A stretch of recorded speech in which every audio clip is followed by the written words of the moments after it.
এবার ইরানের সবচেয়ে গুরুত্বপূর্ণ খার্ক দ্বীপে বোমা হামলা চালিয়েছে মার্কিন সামরিক বাহিনী। আর এই হামলার ভিডিও নিজেই প্রকাশ করেছেন মার্কিন প্রেসিডেন্ট ডোনাল্ড ট্রাম্প।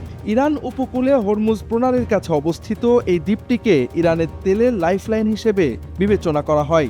ট্রাম্প নিজেও এই দ্বীপটিকে উল্লেখ করেছেন ইরানের ক্রাউন জুয়েল বা মুকুটের মণি হিসেবে। প্রায় ৫ মাইল দৈর্ঘ্যের এই খার্ক দ্বীপ ইরানের উপকূল থেকে প্রায় ১৫ নটিক্যাল মাইল দূরে অবস্থিত।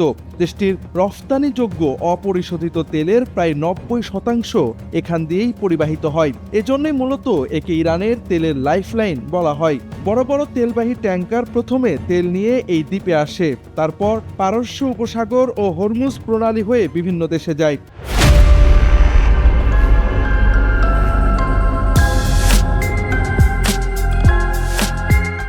এর মধ্যে ইরানি তেলের সবচেয়ে বড় ক্রেতা চীনও রয়েছে। কিন্তু যদি এই দ্বীপে প্রবেশ বা ব্যবহার বন্ধ হয়ে যায়, তাহলে তা ইরানের অর্থনীতিকে মারাত্মকভাবে ক্ষতিগ্রস্ত করতে পারে বলছেন বিশ্লেষকরা। তারা বলছেন, ট্রাম্পের দাবি অনুযায়ী দ্বীপটির সামরিক স্থাপনা সত্যি ধ্বংস হয়ে থাকলে ভবিষ্যতে মার্কিন বাহিনীর জন্য দ্বীপটিতে অভিযান বা দখল নেওয়া সহজ হতে পারে। আর তাহলে যুক্তরাষ্ট্র ইরানের তেল রফতানির ওপর কার্যত নিয়ন্ত্রণ প্রতিষ্ঠা করতে পারবে।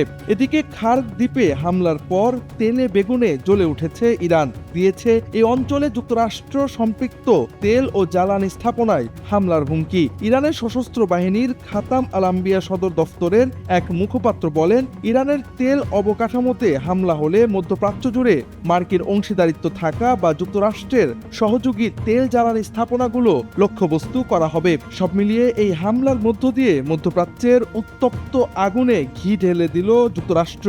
এই হামলার প্রতিক্রিয়ায় তেলের বাজার কার্যত অকেজো হয়ে উঠবে বলছেন বিশ্লেষকরা।